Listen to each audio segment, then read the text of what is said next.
it's me again. Alright, part 2 of Anti-Bullshit-Man stuff. Hopefully it'll just be this part 2, I don't know. Yeah, maybe more later, some other time. Other fish to fry and all that kind of stuff. Yeah, unfortunately, the last video I just kept going. I didn't know the camera stopped. So I have to go all the way back to... Okay. But for this last post, which you unfairly referred to as a rag, yeah, so obviously it was a rag. I mean, you're just ragging. You're just complaining about, I think, trivial shit, and making a lot of accusations about my ineffectuality that I just think is kind of bullshit. But anyway, it doesn't matter. I posted this conundrum in it and went unanswered. Well, I didn't go unanswered. I said I was just giving a summary of the fact that you posted a blog. So yeah, in the summary, I didn't answer every point made, idiot. I mean, no, I'm sorry. I mean, jerk. Yeah, I guess this is more of a jerk than an idiot thing. But I mean, you're being kind of a jerk. I did a little summation about, oh yeah, Anti-Bullshit-Man posted a blog, and blah, blah, blah. Yeah, so it didn't go unanswered. I mean, that innuendo, like I somehow avoided it or something. I didn't avoid it. I never even got to the blog post. I didn't even finish reading the conclusion. Shithead. Alright, since Amendum is bent on being a truth-teller on top of being a harm eliminator, this fierce monoism collapses into covert pluralism. Alright, so he's making the accusation that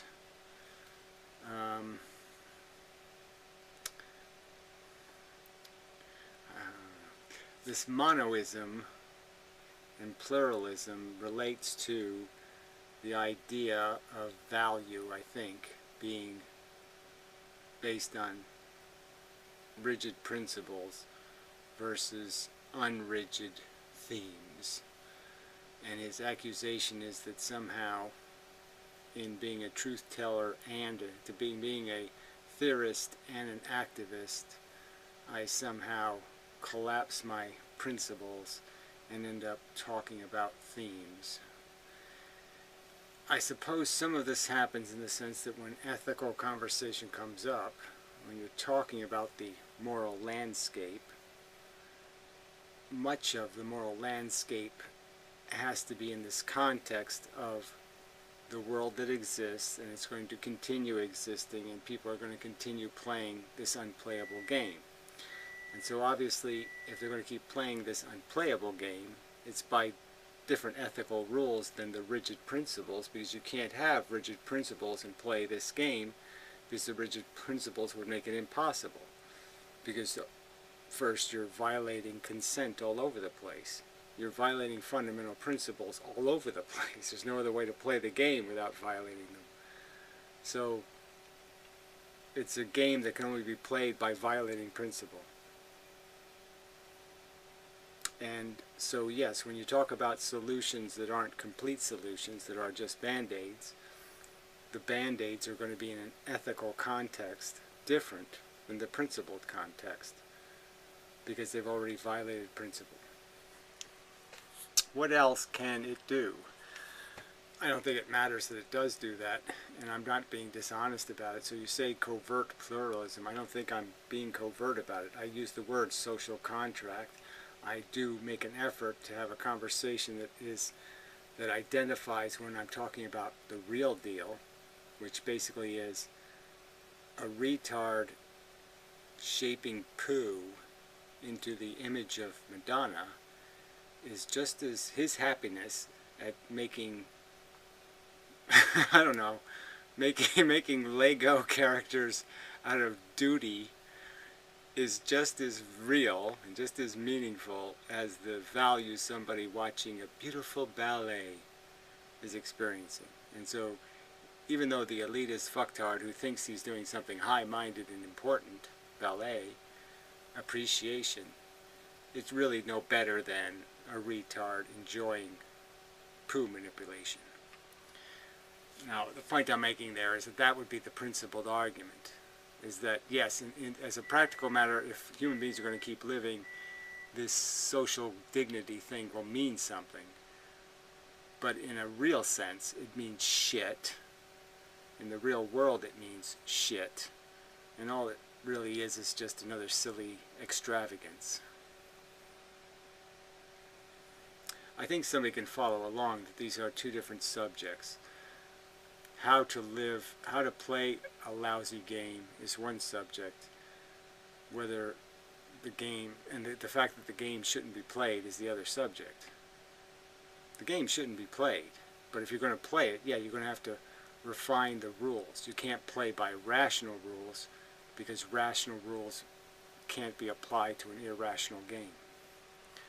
That's probably the best way to put it. Alright, what else can it do? That this continues to escape him is a testament to his unwillingness to lucidly examine the finer points of his idiosyncrasy. Fuck you. I mean, that's all I can say to that. I mean, it doesn't escape me, shithead. But what escapes me is, how is this significant? I can't argue final solution principles in a world where final solution isn't accepted. So, obviously. So you have to bend the rules to fit the circumstance. So that's all I'm doing. But I'm not doing it in any kind of covert way. I'm overtly stating this is not the right answer, but it's better than nothing. So yes, social contract is better than nothing, but it's not correct. If I'm wrong here, he will have no qualms in choosing between the following. So I'm sure this is going to be a false choice. You know what I mean? Two stupid choices. Like, you can pogo stick across a minefield, or you can throw mines in the air and hope they don't land on you with your eyes closed. Being a propagandist who reduces plenty of harm through non-stop activism offline. Okay, so you propagandize and reduce harm by lying to people or fooling people or doing something silly. Okay. Being a truth teller who reduces less harm by devoting much time to theory. So, being a active liar who convinces people to do something for the wrong reasons, say like being a vegetarian for your own health or something, yeah, versus somebody who sits back in the background and attempts to figure out a strategy or an argument that will be decisive. It will be the ultimate weapon. It'll nuke them. And you might succeed or you might fail. Anyway, fanciful notions of activism, whatever that signal, greater than, not greater than, theory, symbiosis needs to be stamped out before the conversation get even off the ground. Fanciful notions of activism, whatever that symbol means. Activism versus theory? I don't know. Symbiosis. So somehow this idea that activism and theory can be symbiotic need to be stamped out before a conversation can even get off the ground. Theory equals apples, activism equals oranges. Easy does it. So he's basically saying that theory and activism are oil and water. They're somehow not mixable. That's your theory, and I don't see any real argument defending it. I think your anecdotal evidence is just that, anecdotal. It's not very deep or thorough. It hasn't persuaded me that there's any conflict between these two things. And I think theory can be... It's almost like I think you could make a TV show that would be quite entertaining, that would be humanly productive. Like you could have a competition to cure cancer or something for $1 million or some kind of thing like that, and people would watch it. And it would be a constructive competition. Offer $1 million prize for you know, groups of people to create a car that gets 10 miles more per gallon. Something like that. It's a watchable program, and it would have a end product that would be valuable to society. So in a sense, I think theory and activism can be blended together and become even more, the theory gets better and the activism is more potent if it's done right. The fact that most of the time it's done wrong doesn't mean it can't be done right, I guess is my argument. I think YouTube can be done right. The fact that YouTube does it wrong doesn't mean it can't be done right. So which is it? You recognize that there's no symbiosis between the two, and if you insist on the intrinsic value equals feels only premise, then why should truth even have to factor into anything in the first place? Oh shit, this is going to be complicated. So which is it? If you recognize there's no symbiosis between the two, and if you insist on the intrinsic value equals feels only, intrinsic value is a feel. Yes, that's true.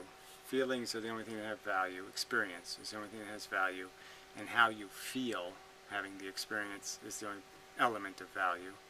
Why you're feeling good or all that kind of crap doesn't really matter. Feeling good is really the end game. Then why should truth even have to factor into anything in the first place?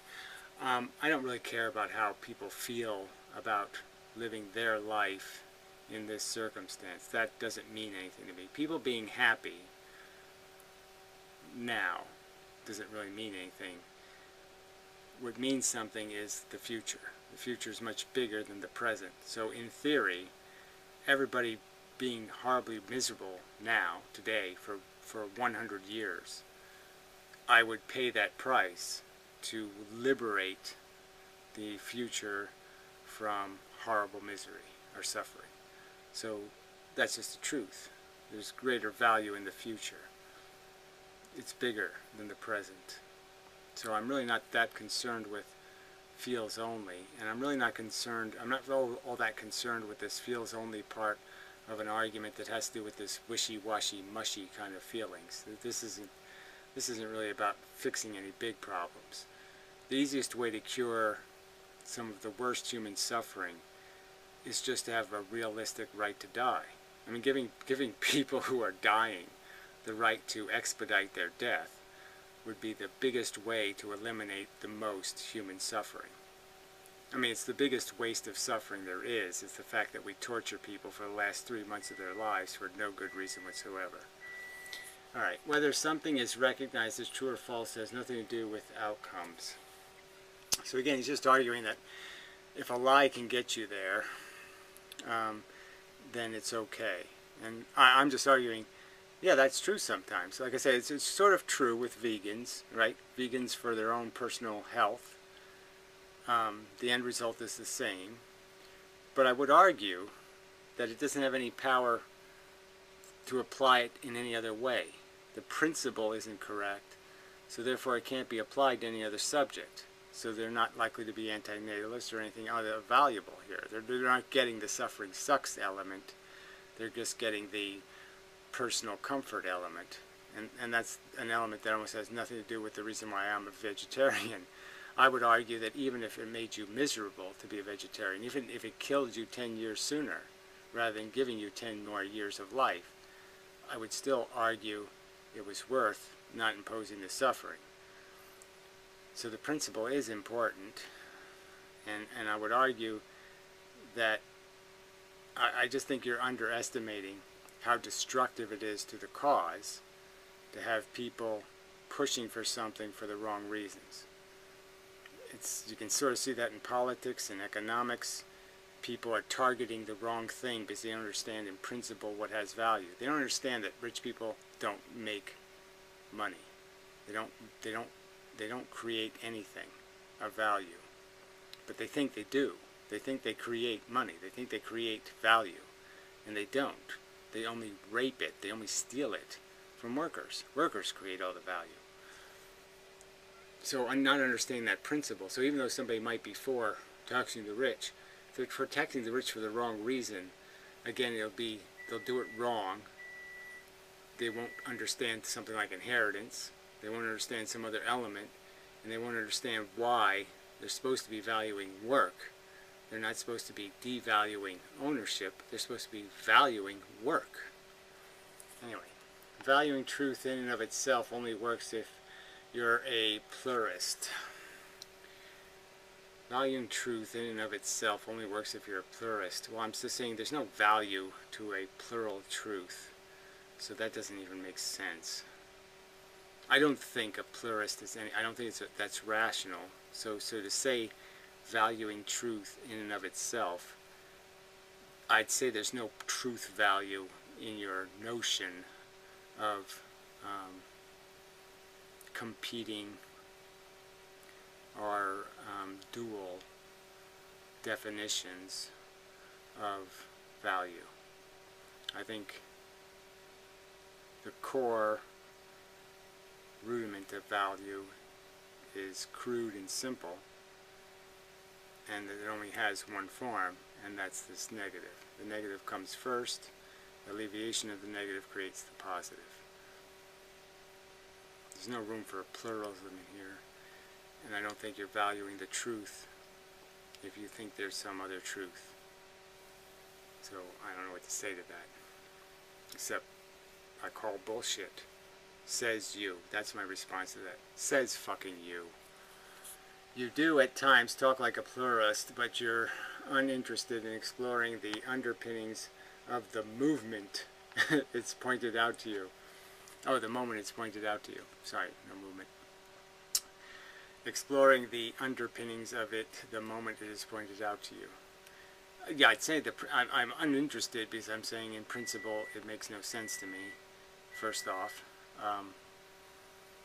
What are these added values? Define one for me, describe one for me, and I'll be able, I think, to point out how it's just another silly addiction. It's not a real value, it's just something you're addicted to, just something you have an attachment to that doesn't have any real merit. It's only psychological rubbish. You view it as being pushed into a corner, but that's not the case. I don't view it as being pushed into a corner. I don't understand it. So I don't think that's a fair paraphrase. I'm not rejecting it because I'm hostile to it. I'm rejecting it because it doesn't make any sense to me, and that's an honest statement. If it were true, I'd say fine, but I don't think it's true. I don't think any of your values about any kind of autonomy or some dignified notions in people's heads, I don't think any of that shit really has any meaning. Bottom line, I don't think even fairness means anything in the end. All that really means anything is the outcome. Are there more crippled people on the floor? Period. About those nihilists you despise so much, keep in mind that ethical egoism, oh shit, another strange bit of terminology, ethical egoism.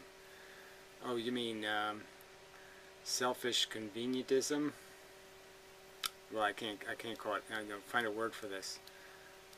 Ethical selfishism is the actual position that says the agent ought to, so what's the agent's own interest? Egoism is the actual position that says the agent ought to, so what's in the agent's own interest? The agent ought to what's in the agent's own interest. And keeping in mind that the second order realism,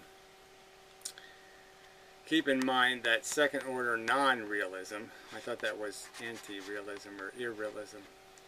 Second order irrealism doesn't prescribe anything in terms of first order ethics. Can you just answer the ultimatum from the Post? No. I guess this is an ultimatum too? I don't know. I'm just saying these are false choices in my opinion. I don't know what world I would prefer. Dysfunctional world A, dysfunctional world B. I'd like to blow both of those worlds up. Alright, I don't know what this is. keeping in mind that ethical egoism is the actual position that says the agent ought. Why, this whole agent thing is just bullshit. The only thing that can ought is qualification. Qualification ought. If the pilot drops dead of a heart attack and you can fly the plane, you ought to fly the plane. If you're qualified, you should take the reins. If you're not qualified, it doesn't matter whether you're an agent or not, it doesn't matter whether you have an opinion. If it's not a qualified opinion, it ought not to do a motherfucking thing. It ought to just stay in its fucking chair and shut the fuck up. So this whole idea that agents have authority or integrity is just absolute bullshit. Until they prove themselves to have competence, they're nothing. So to just say incompetence ought, to me, means nothing. And clearly, this ego of ours is not a place you go to look for competence. The ego is a desire mechanism. It is not an intellectual mechanism. Alright. Well, so fuck the rest of this. I'll just get to this crap. Think of it this way. Would you rather live in a world where everyone shares your particular take on meta-ethics? I don't even believe in meta-ethics. There's ethics, period. There's right and fucking wrong. There's the best solution and everything that's less than that. You know, fuck this meta shit. Everyone is a robust realist. While disagreeing with your normative position, everyone is an ethical egotist. Alright, so I live in a world where everybody shares my realism. So they all have a real perspective. They all believe that there's a truth. While disagreeing with your normative position, my ethical position, that everyone is an ethical egoist. So they don't agree that people are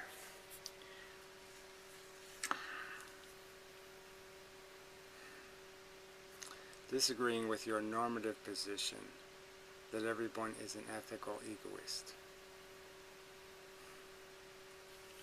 My normative position is that everyone is obligated by facts to do the right thing, and I just don't give a fuck about what they want. So this ego shit has nothing, should have nothing to do with what is made as a decision. So if somebody shows me the facts and says, if you hang on a cross for 2 weeks, it'll cure cancer, I'm going to have to concede, even though I don't want to hang on a cross for 2 weeks, that, yeah, I have to hang on a cross for 2 weeks. Would you prefer a world where you enjoy full agreement on the normative side? Everyone is an anti-egoist. So we agree on ethics, and full disagreement on the meta-ethical side. Everyone is a non-realist. But we agree for non-real reasons. So people believe it because Donald Duck says so. Alright, so everybody's a vegetarian because Donald Duck told them to be one. And so we agree not to eat animals because Donald Duck told them to. Or do I want to live in a world where people eat meat, but they agree that suffering sucks? See, that doesn't even make sense. They can't really agree with me that suffering sucks and still eat animals, so that's not going to work. But let's just say you're creating 2 worlds that suck. I don't want to do either one of those, so fuck it. Yeah, I want to live in a world where everybody's obligated to be rational, and when they're irrational, we get to just smack them in the head until they wise up. I don't know what to say to you. People are assholes. They don't have rational responses to anything that's told to them. They don't understand the truth of reality. There are no mystical forces. There's no magical energy. We're fucking DNA molded fucking psychotic lunatic pieces of shit, monsters, set loose into the world. We're zombies, essentially, right? We just keep living and then dying and then living and dying and living and dying. And we're just consuming, reproducing, addicted fucking parasites. That's the world I want to live in, where people recognize the truth that we're fucking pieces of shit and we shouldn't make any more shit. Alright. I'd much rather see a world filled with anti-egoists who happen to be irrealists. Well, I just can't follow along, so sorry. I'm glad you found one of these worlds you'd much rather live in. I personally don't want to live in a world where people don't eat meat because Donald Duck told them not to. It's just too irritating. I can't be alone in picking that over the alternative where I'm stuck with 7 billion normative egoists who happen to be meta-ethical realists. Big whoop. Well, again, you're giving me a choice between a world where people don't agree with me and how could we possibly see eye to eye? So you're saying that somehow their actions are consistent with what I want. So that's the Donald Duck world. In the alternative world, their actions are not consistent with what I want, but somehow they agree with me? No, you're just saying that they're fanatically religious. So you're just saying that just because they believe in a reality, it's not the a reality I believe in. So I'm supposed to somehow think those are an equal choice? You're giving me a fair choice there? I mean, quite obviously in the one world, I don't get either one. We don't agree on anything. Yes, they're fundamentalists, but they're crazy. So what fucking good is it? And the outcome is no good. So neither thing we agree on. We don't agree on the basic structure of logic and the facts of reality. And we don't enjoy the same outcome. And in the second choice, you're saying we didn't arrive at the conclusion through just as much bullshit. They're not fanatics, but they don't understand reality at all. But at least their behavior is consistent with what I think is ethical. Well, of course I'll pick the world where at least I get the outcome, because in the other world I get nothing. I don't get agreement on anything, and besides not getting agreement on anything, I mean, you're just basically saying that a world where they're fanatically religious and I'm fanatically atheist, and we act decisively different than each other. Like I said, that's a lose-lose world, and the other world, at least I win the conclusion. So yeah, of course I'm going to pick the world that's at least the outcome is okay. But I'm still not going to like it. I'm still not going to like living in a world where people are doing the right things for the wrong reasons. Alright, anyway. If the realist and non-realist are both anti-egoists, and if they're the sort of people who actually act on their ethics, the outcome between them will be the same. Oh, fuck. Act on their ethics. If the realist and the non-realist, irrealist, are both anti-egoists, I'm not even going to fuck this. The only difference is in the virtue behind doing the right thing because the realist agent believes it's true with a capital T versus doing the right thing because it pleases the non-realist agent psychologically.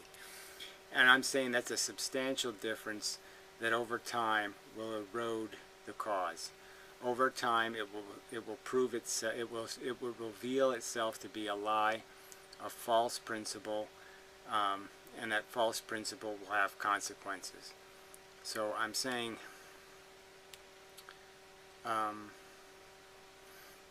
clearly on a subject like antinatalism, let's say ethylism, I don't understand how somebody could even be an ethylist and not understand that you're doing it to prevent unnecessary harm. But even if you were just a feudalist and you believe life was feudal, you still wouldn't have an incentive to. Feudal doesn't mean bad. So I'm just saying, I don't know how somebody could possibly be anti something unless they've defined it as bad. Why would you be anti if you haven't described it or defined it as a bad thing? That doesn't make any sense. I don't believe these people exist as you describe them. Which brings us to the consequentialism versus non-consequentialism.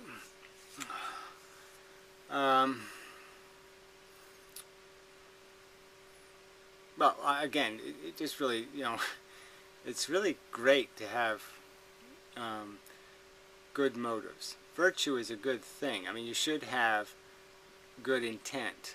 You should have a good plan and then exercise it.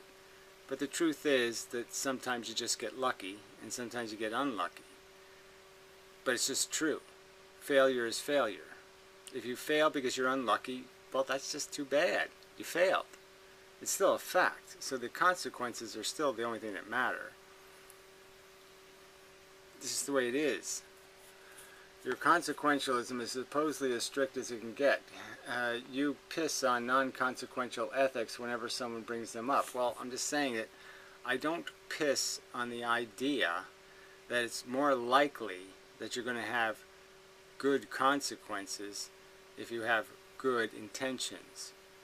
Intentions do relate to consequences. So clearly, good intentions are a good thing. But they're not everything. And outcomes really where the rubber hits the road. I mean, it's the only thing that matters. But when you get right down to it, much of what really bothers you ethically is utterly inconsequential. I don't know where that comes from. What bothers me ethically is utterly inconsequential. I just don't believe that. I mean, I just don't believe I have inconsequential ethical principles, but I may have some. But I don't think it's an ethical violation for somebody to do the right thing for the wrong reason. I think it's a logical violation, and I think it's nothing to build a cause on. It's not. It doesn't give your cause credibility to have false followers, nor does it give it durability. So those are two important things: credibility and durability. And false prophets, so to speak, don't give you either one. Anyway, false apostles. Arguing for a given position not because it's true, but for some other reason. If you're this ultra strict consequentialism you claim to be, it just cannot matter if you won't excommunicate people, and you won't excommunicate people over it. Well, again, you're saying it's not consequential to have false apostles. And I'm saying it is consequential. It's dangerous. It will hoist you on your own petard.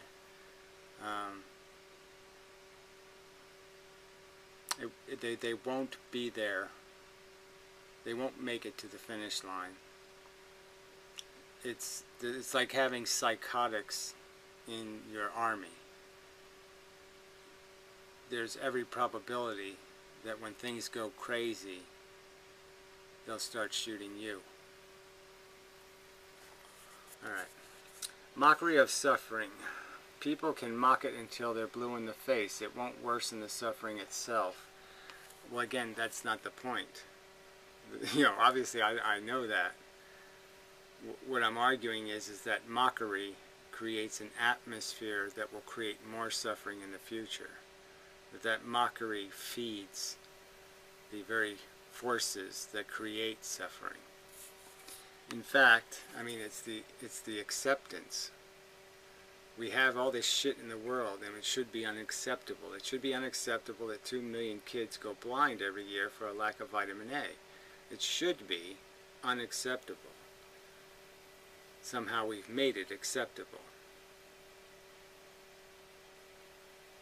I'm arguing that it gets to be acceptable because of this lack of principle. In fact, it's a positive insofar as it brings more joy to the mockers in the moment. Well, again, in the moment, the mockers are satisfying their desire. They're feeling good, but the effect of that mockery is future policy, future politics. The world doesn't take something seriously. You could say the people mocking global warming or something are harmless. They're not harmless. they're harm makers. So they will make future harm. So I just fundamentally disagree with you that these mockers of suffering are harmless.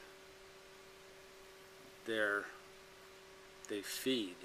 Harm wouldn't exist without them. They're a vital part of maintaining harm's existence.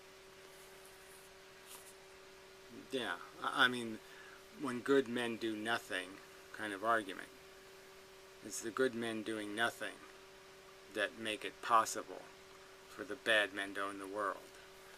If you find this ethically unsettling, perhaps you're more of a non-consequentialist than you thought. If you find this ethically unsettling. Again, I don't consider this part of ethics mocking. I don't consider arguments about ethics to be ethics, ethical or unethical. I consider them to be stupid or ignorant. They're still harmful, but it's not unethical. It's not unethical to be an idiot. It's not unethical to be a moron. Now, some of these people I think know they're wrong, and I think they even know there's a great danger in the philosophy they're promoting. So some of them might be guilty of an ethical crime, but most of them are just stupid fucks, distracted by their own selfishness. They just can't grow out of being a dumb animal. Or a moral particularist like me. No, well, I'm not, and I think I've explained why I don't fit in that category. Also, you don't comment on the moral internalism versus moral externalism. Oh, man. Moral internalism versus moral externalism. Oh, man. Part of the post where I point out the difference between... Yeah, I didn't get to that because who wants to even mess with this concept of morality being somehow a description of something other than facts of existence, not personal facts of existence. They're not. There's no such thing as internal values. There's value, period. Part of the post where I point out the difference between immortality, that's what it says, right? And amorality. Immorality, it's immorality, and amorality. Or how the mere existence of a amoralist is demonstrative of externalism's correctness. Amoralist, externalists, the mere existence, externalism's correctness. I just don't know what to make out of that shit. Immorality versus amorality. Well, to deny value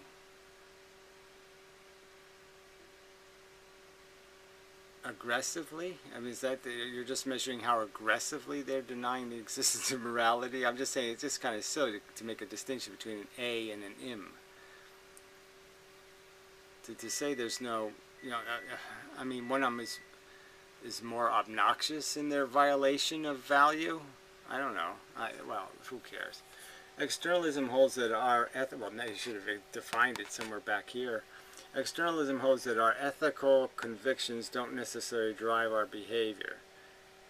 It holds that our ethical convictions... Well, what's an ethical conviction? You mean a factually defendable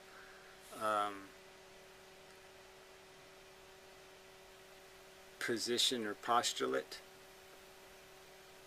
Belief?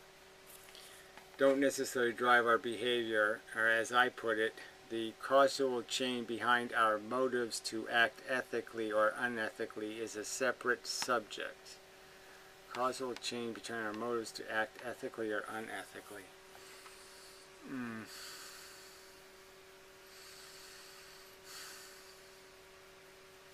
we always have conflicting motives. Just as I stated before, I want to be selfish. That's what I desire to be. Clearly, I have an alternative desire to honor truth and the logical obligations of existence. I understand those to be an obligation not to create harm. So I understand that I have to create enough good improvements to the house for the damage I caused to the house. So if I'm living in the house, I have to be able to leave the house in a better condition than I got it, or as good a condition as I got it. So for everything I break, I have to fix something else or improve it. So the premise of your argument here is false, in that there's always conflict between desires. And the motivational mechanism, as monkeys, we have most of our desires are generated by bullshit, nonsense, impulses of biology,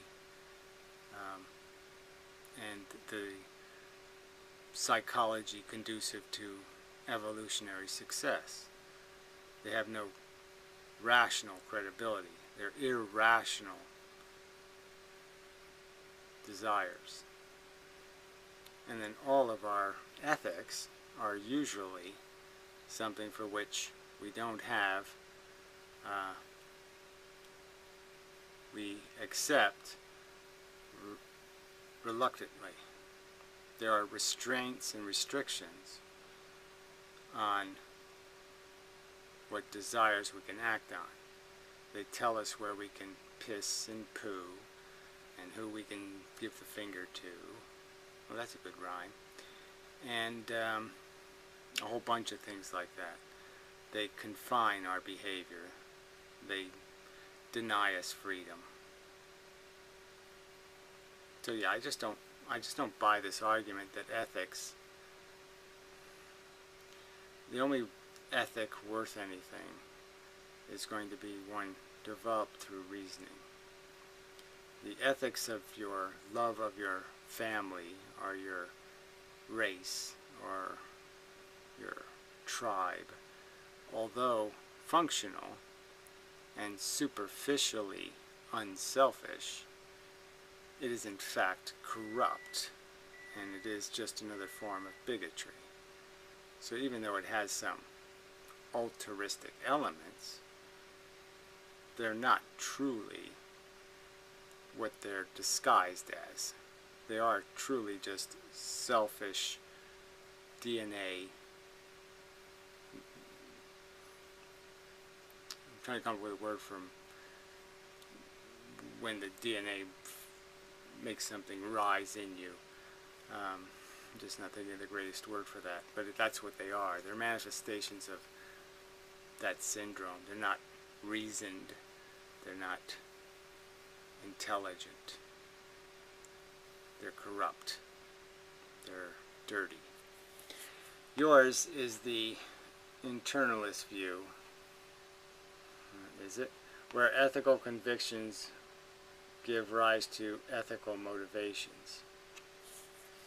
Well, again, I hate that terminology, because I obviously think the ethical truth is external, and I'm merely recognizing it. So merely because I recognize it, you're calling it an internalist view. It's not internalist. It's an external truth I recognize. I recognize the external truth of evolution. It changes me internally. It changes how I contemplate reality. But I wouldn't call it internalist. So my ethical convictions are merely recognitions of facts in the world, external to me. Facts about how the world is. And those recognized facts give rise to ethical motivations. I would say they're not really ethical motivations. The motivation is I recognize the difference between good and bad. I recognize bad is the lesser condition, good is the improved condition. I wish to satisfy the necessary. I wish to attain categorization as a good. So I wish to obtain whatever properties good things need to have to be in that category. Because I do not wish to be in the failure, less than, bad category. So my motivation is my own I have a competitive nature, and I wish to win the game of life, and I understand to win the game of life you must produce more than you consume. But if this is true, how do you explain the existence of amorality as a separate form of plain immorality? How do you explain the existence of amorality as a separate from plain immorality? I explain both of them as non-intelligent perspectives. So both of them are just a kind of fucktard. One kind of fucktard is sociopathically insane, and one kind of fucktard is just sociopathically stupid. Is that good enough? So one's insane and one is stupid. They're both wrong. One's wrong physiologically, and one's wrong intellectually. Is that good enough? Anyway, I better not be blocked. Yeah, well, you weren't. But anyway, I like a guy who can type all this crap, and it's relatively coherent, and he's good at doing that, and he can write shit. But yeah, it's shit. I mean, it's just, I don't think these are, as much as he thinks, these are well-constructed, well-thought-out, well-evidenced arguments. I don't see them as, I don't see any evidence. And what evidence there is anecdotal. And I think it can be revealed to be superficial and deceptive, and plainly not evidence for what he thinks it is evidence of. So anyway, that's probably enough of that. I'm tired. Who made you the judge? This is a funny remark. I hate this worthless pussy so much. I hope he gets what he deserves. That's not about AntiBullshitMan. That's about the stupid logic rolls of dice. And so Intercountervide said, who made you a judge? So it's just so funny. He says, I hope he gets what he deserves. And he puts deserves for the question mark. He's not imposing judgment. He's saying he hopes he gets what he deserves. I mean, you can't, that's like wishing somebody a happy birthday. I hope he gets what he deserves. I mean, can you wish somebody anything better than what they deserve? I hope I get exactly what I deserve. Yeah, that's what I wish to get exactly what I deserve. Yeah, I can't wish for anything worse than that or better than that, right? That's just like as good as it can get. I get exactly what I've earned. I don't think these people are making an honest effort. I don't think they're living a life trying to be good. I want to be destroyed by something trying to be good. I want to be harmed by something trying to be good. So I want them to get what they deserve in the sense that they're not trying. So I want them to get run over by somebody not trying. That's exactly what they should get. They should get the train wreck because they've earned it. I haven't voted for the train wreck. I voted for running this train really, really, really, really slowly until we figure out whether it's worth running at all. You're the ones that have no caution. You're the reckless assholes. You should get what you deserve. Train wreck. So no one judged anybody, Anticontavad. I wish you get exactly what you deserve. I hope the world, the piano that falls on you, is just as honest as you were. just as spoke with just the same, had the same depth of integrity. Yeah, that's all I wish. Yeah, the rope was made by somebody just as honorable as you. The rope holding the piano. The sword of Damocles should have been glued with what you're using as propaganda. Because it is crap. What's wrong with contradiction? Right. What's wrong with pretending reality doesn't exist because it's a pain in the ass? Yeah, well, I guess what's wrong with it is because then it's hard enough to play this game. It's a really hard game to play, but it's really hard to play it if you have your eyes closed. You know, it's like throwing darts with your eyes closed. I mean, it's a little tougher that way. It just is. You know, some of us can do anything, you know, because we're just talented, you know, but most people can't.